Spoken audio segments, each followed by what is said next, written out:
Hey guys, just a reminder, this is not official medical advice. For such, please seek an appointment with a licensed medical provider. Hi, this is Dr. Tom Rogers coming to you with a weekly podcast of the Common Sense MD.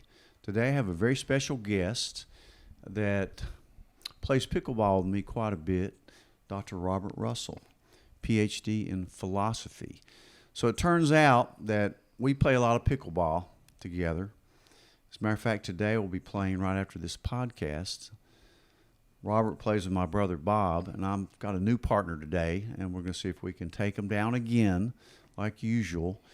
But Robert gets very competitive. But Robert's a man of many coats, many different things, very intelligent person. Love talking philosophy with him.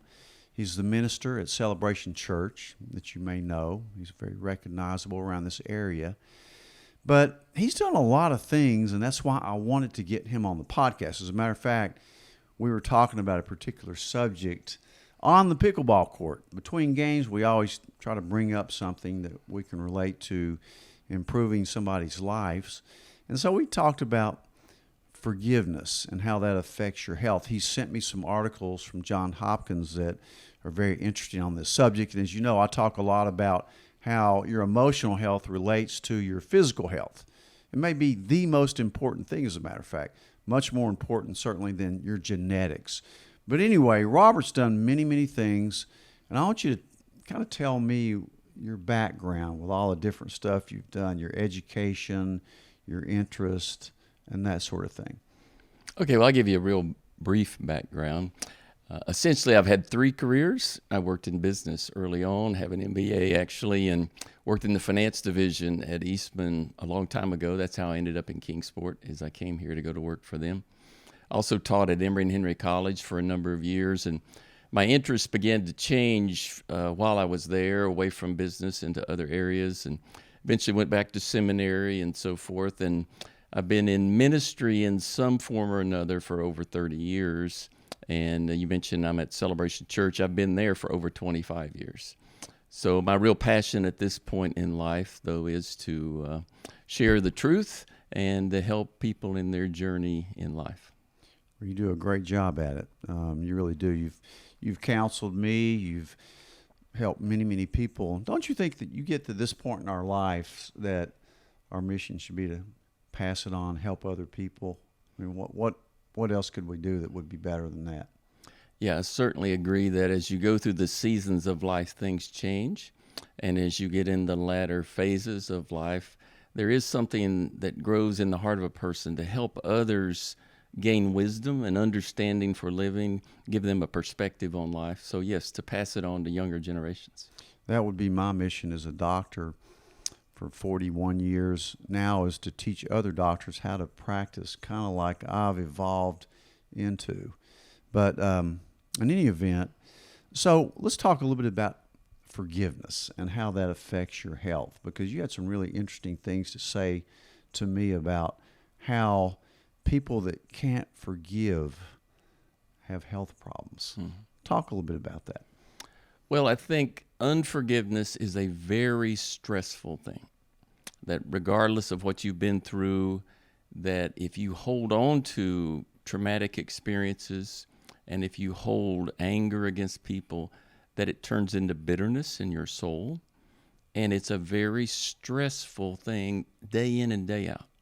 I think there's some people that every day of their life, they are haunted by some event that happened in the past. Some person who harmed them, maybe in a very serious way. And it's always taking an effect and taking a toll upon them. And so I think it affects them emotionally, mentally, spiritually, and physically. And can lead to disease. I agree with you 100%. I've always told people that probably half the people that walk into my office, the root cause of their problem and their disease, whether it's an autoimmune disease or an eating disorder or obesity that I treat a lot of, the root cause is a lot of times trauma, and a lot of times childhood trauma. Mm-hmm. And I've always said that what goes in early goes in very deep. So a lot of times I'm able to tease that out a little bit and maybe help somebody really overcome or deal or get to an expert who can help them with that childhood trauma. I can't tell you how many women that I've seen that have all these autoimmune diseases that really, when you get to the root cause of it, it was triggered by trauma, a lot of times childhood trauma. It affects everything. It may be the number one cause of disease that I see in my office as far as chronic diseases. But you told me something real interesting, that it's very hard or impossible to forgive yourself. What did you tell me about that? Well, I think a lot of people will say something along the lines of, I can forgive so-and-so for whatever event occurred, but I can't forgive myself for my own mistakes, my own sins. And they really struggle with that. And my response is, well, of course you can't forgive yourself. That forgiveness is something that is an exchange between two persons. And so I can forgive another individual for something they have done, but I can't really turn and forgive myself. I must receive forgiveness. And of course, as a pastor, I look at it as the standpoint of receiving forgiveness from Christ. That's the whole message of the gospel, that we are forgiven, that you have to recognize He fully forgave any and everything that any of us could do. And I can receive that and live in the freedom of receiving that. But so many people are, I think, able sometimes to forgive to some extent others, but harbor a lot of self-condemnation. And that too is a heavy burden to bear. So that's really interesting and I agree with you on the principles of Christianity and how we can be forgiven. We are forgiven. It's done. It's not anything you earn. It's given to you. But your ability to realize that and to receive it, a lot of people, I guess, don't realize that. Why can't they forgive themselves? Well, I think for many people, they don't understand the concept of forgiveness. I didn't. In fact, I grew up in a context where there was no forgiveness. In our household, I didn't understand anything about forgiveness until after I became a Christian as an adult. And for many people, I think they believe that forgiveness is to excuse somebody's behavior, or in some way or another to act as if it wasn't severe, that it wasn't really that bad. I don't think that's what forgiveness is. I think forgiveness is acknowledging the seriousness of the problem, not excusing it away. And that means, if I'm talking about receiving forgiveness, acknowledging what I did was really wrong.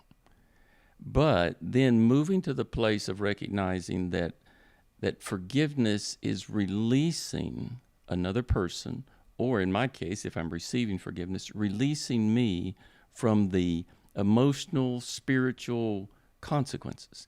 Now, it doesn't necessarily release a person from the rational, physical consequences in this world. In other words, if somebody commits murder, and I've counseled people who've had family members murdered.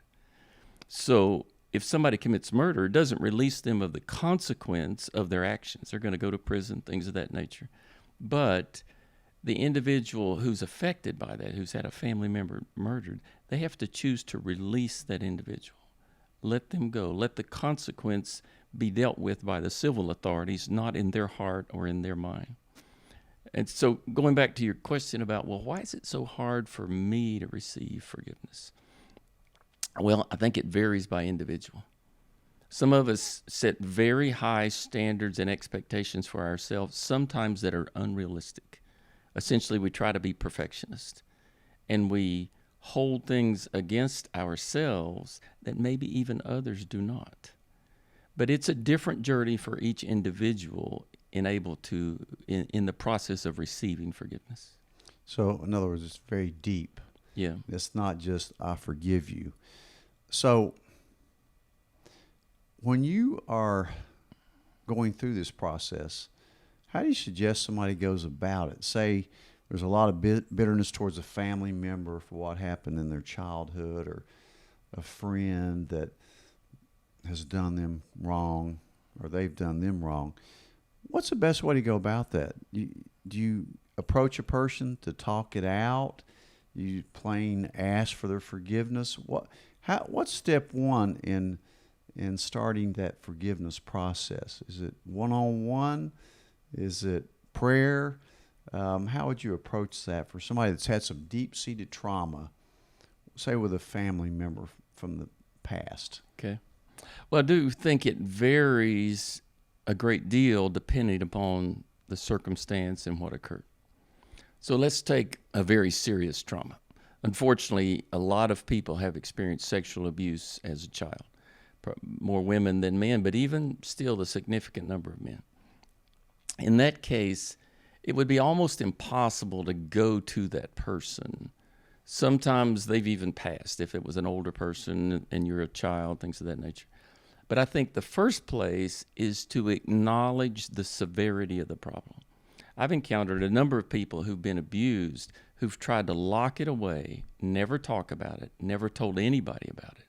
I think of a man who was probably close to 50 years old, who he and his wife came to talk with me because he opened up to her about having been sexually abused as a child. This was the first time he'd ever told anybody. So I think the first critical step is acknowledging, bringing it out in the open in some form or another, and start by talking with somebody you can deeply trust. Not necessarily talking with the offender or anything of that nature initially, but somebody you can trust. And a lot of people say, well, do I have to go to a professional counselor? Well, that might be helpful, but I think really if you have a confidant, somebody that you can really trust, that's the place to start. And in that gentleman's case, he and his wife had a great relationship. He started by talking with her, and she was helping him walk through a process of forgiveness. So the first place is to acknowledge the severity of the wound. And for some people, that's absolutely overwhelming. They've never allowed their emotions to deal with it. Sometimes it's just a gush of emotions that come forth. And start there. Then there's the choice that a person has to make about choosing to forgive. And forgiveness is not just a single choice, it's an ongoing choice. That is, every time the thought comes into your mind about whatever the trauma was, I choose to forgive. I'm going to release it. I'm going to let it go. And you said when you asked your question, how do you start the process? And I think process is a critical word. That forgiveness doesn't happen instantly for significant events. There's some things you can forgive pretty quickly, but some things it's going to be a long process, might even take years. You know, you're exactly right. That suppression of that trauma is probably the human default manner that people, because it's the easy way out. You just try to forget about it.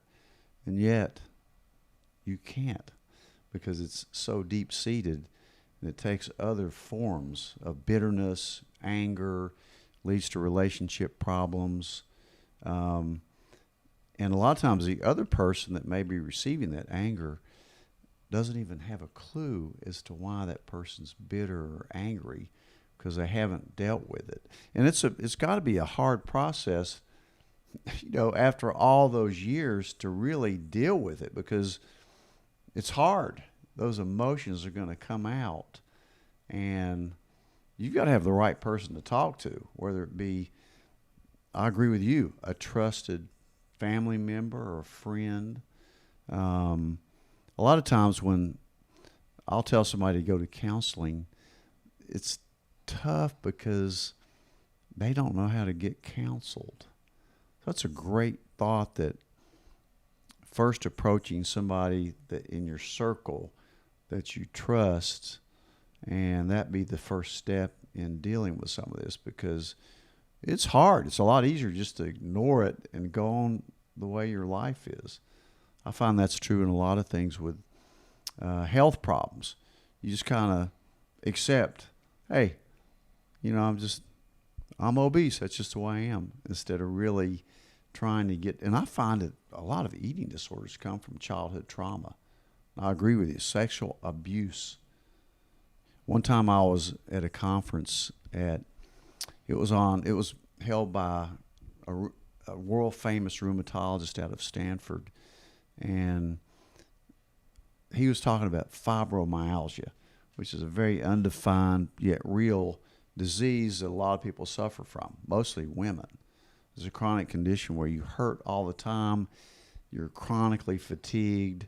I mean, a doctor never likes to see a fibro patient come in, because they don't know what it is. There's no test for it, how to deal with it. But a lot of times, as this famous rheumatologist said, a lot of it comes from childhood trauma, especially for women.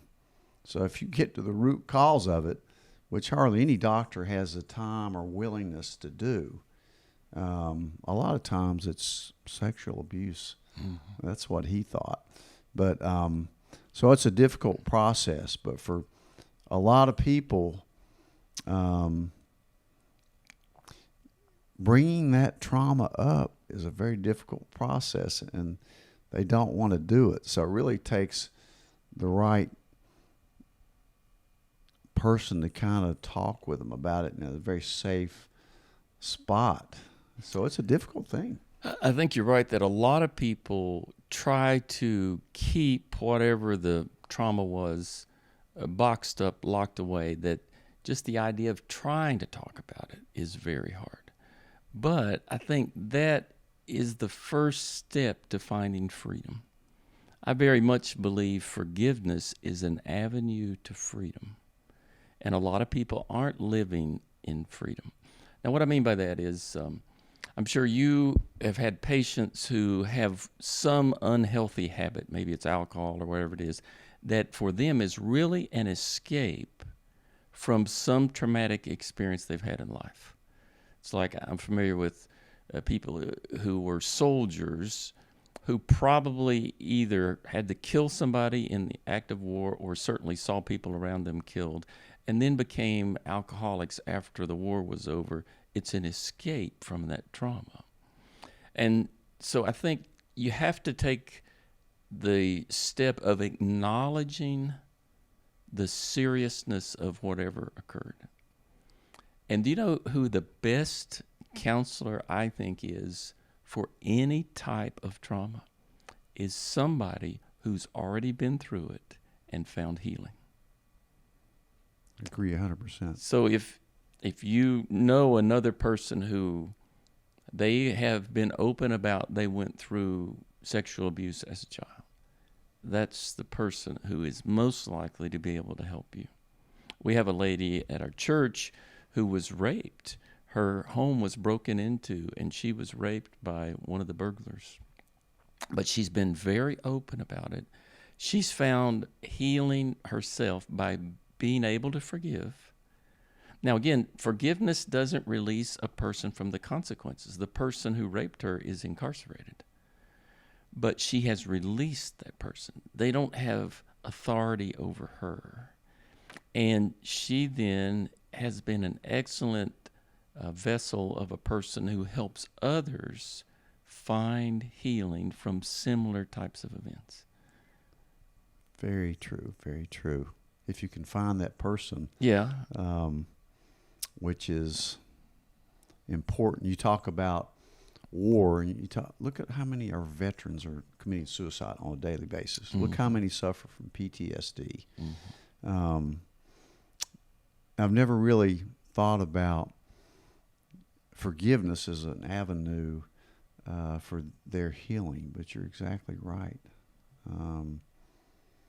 Well, some hold great bitterness because their buddy was killed in the war, and that hatred can just seethe in their soul. There is a place where forgiveness comes into play. So that study in Johns Hopkins, can you kind of summarize that a little bit? How unforgiveness can lead to disease. To me, it's almost like, medically, it's like if you had a festering boil that was underneath on an organ or underneath your skin, and it didn't open and lead to healing. It's going to spread throughout other parts of your body. And I would correlate that to like a festering boil that's going to lead to inflammation and other diseases, because really inflammation is at the root cause of almost every disease we have out there. But yet as doctors, we're looking at numbers, we're trying to deal with label a disease. We're not, and we're just treating symptoms in a way. We're not getting to that root cause of the problem. And that's really what functional or integrated medicine is meant to do. But a lot of times I find that it goes way deeper than that into trauma. And forgiveness is certainly really the way to deal with that trauma is really, I can't think of anything more important than that. Well, I've often thought in a term somewhat similar to what you just described, that a serious trauma where there has not yet been healing and unforgiveness is like a tumor in your body. And over time, that tumor can grow or spread and have greater effects. In fact, surely you've encountered people who later in life are angry and bitter people. Just difficult to deal with. They seem to be angry about everything. They're bitter all the time.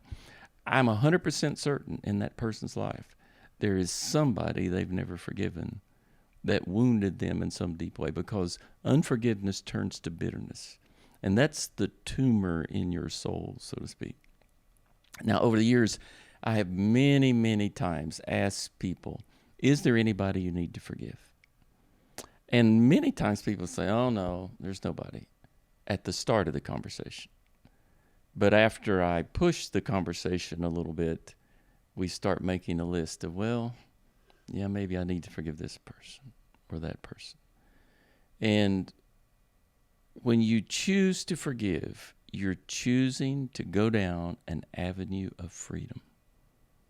And that's where I think it affects you physically. You're going back to the Johns Hopkins things. I think it's the stress that accumulates in your soul like a tumor, and it's there with you all of the time, that drains you of life.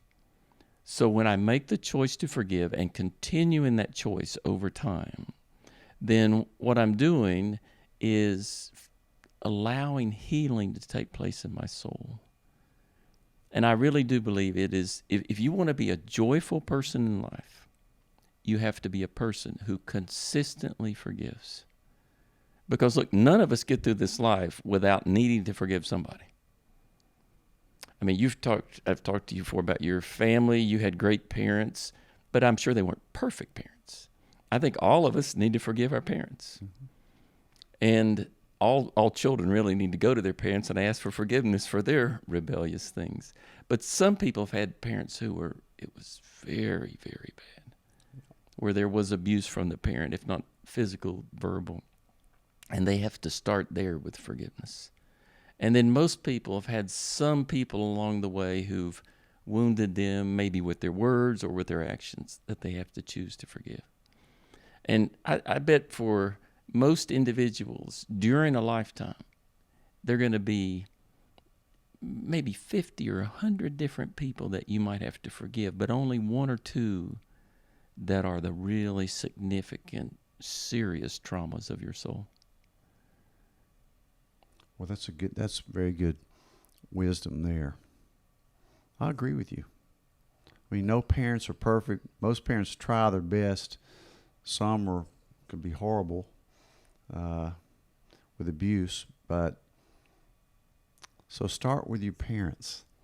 Yeah, and sometimes forgiveness is forgiving not what a person did, but what they did not do.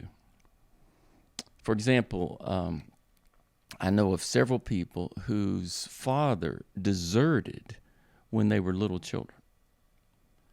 And I think of one gentleman, he was 3 years old when his father deserted. He never had any contact with him.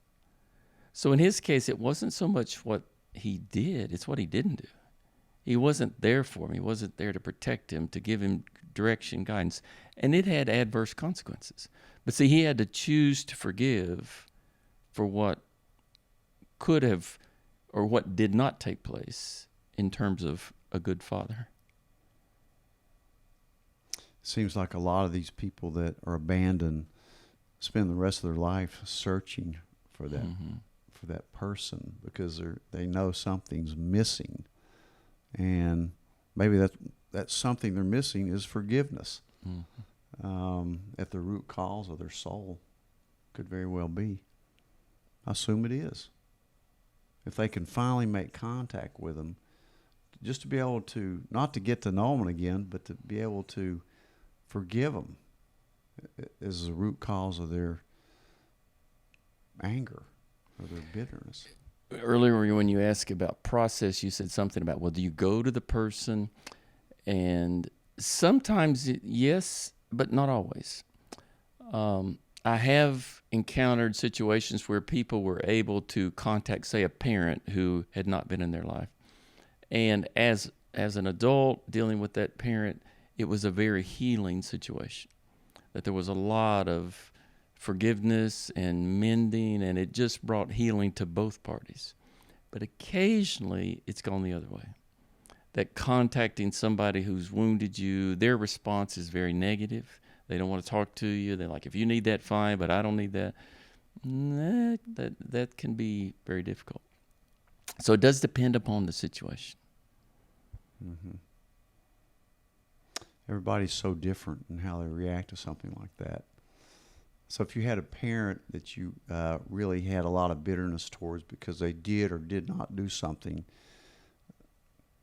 you think it's better to approach them at some point in your life and just talk it out and say, I'll forgive you, or will you forgive me, that type of thing? I think it does depend upon the character of the parent. In other words, there's some people, as they've gone through life, they've really changed. They're not who they were earlier in life. And you go to them, and yes, it could be a wonderful healing experience. But there's some people that everybody in the family knows that's not going to work. They're just going to be defensive. They'll probably turn it back on you. It may even harm you more. It may make you worse. Yeah. So if you sense that, then you just rely on somebody else. Yeah. Yeah. And there it might be that you have another family member who understands that individual, realizes, no, going to talk to them is not a good idea. But the family member becomes the substitute. In other words, that's who you can talk to about it and who can help you in the process of forgiveness. I've seen cases where that happens and your friend or other family member kind of is a substitute for your own parents. Mm-hmm. Yeah. You know, I guess you see that a lot. But I guess through the years, my practice is built on finding root causes of diseases and providing healing. And a lot of times it is emotional, and you need to deal with that. You can't do that in 7 minutes, you know, as a primary care doctor. But you can certainly open a lot of doors, and sometimes one little crack can lead to a lot of healing. Because stress, to me, this leads to tremendous stress, unforgiveness, and stress to me is as much of a toxin as anything out there, like alcohol or drugs or sugar or anything bad that you eat, lack of exercise. So it's a part of healing.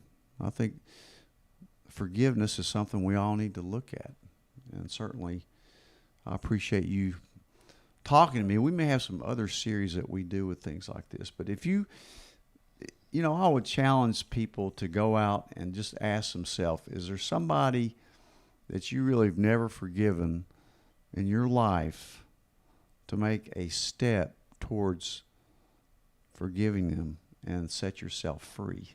I like that little quote you said about forgiveness is ongoing, and it's freedom.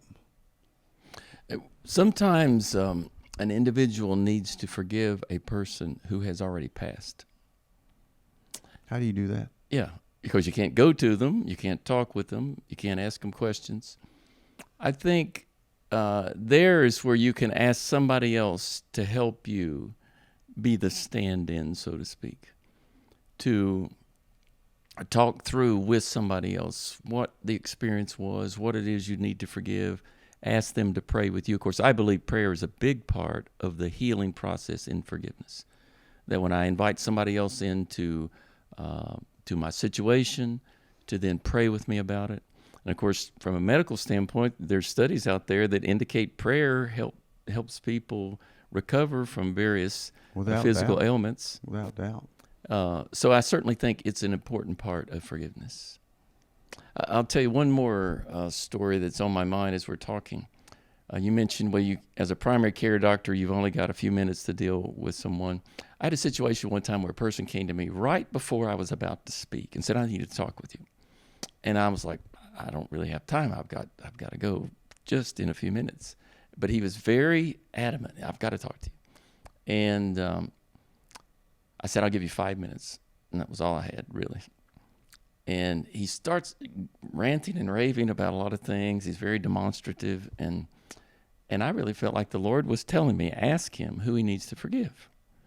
So I asked him, "Is there anybody you need to forgive?" He said, "Oh, no." And he goes on with his rant. And I asked him a second time, and he said, "There's nobody I need to forgive." Finally, I'm just about out of time. A third time I asked him, "Are you sure there's nobody you need to forgive?" He said, "Oh, no." And he stopped suddenly. His whole countenance changed. And he said, "Well, there's one guy. It's the guy who sexually abused me when I was a kid." Wow. And in 5 minutes, it was like we had uncovered right what the source was. And I've come to this conclusion that from a spiritual standpoint, counseling really boils down to two things. From what do you need to repent, and who do you need to forgive? To me, it always comes back to these two things. And so many people, many Christian people, despite the teaching of Scripture, even the Scripture indicates that your Father in heaven will not forgive you unless you forgive others. Or in the Lord's Prayer, we forgive others, or we ask that you would forgive us as we forgive others. And yet I think so many people, Christian people or non-Christian people, harbor unforgiveness and think that somehow it's better than if I let somebody off.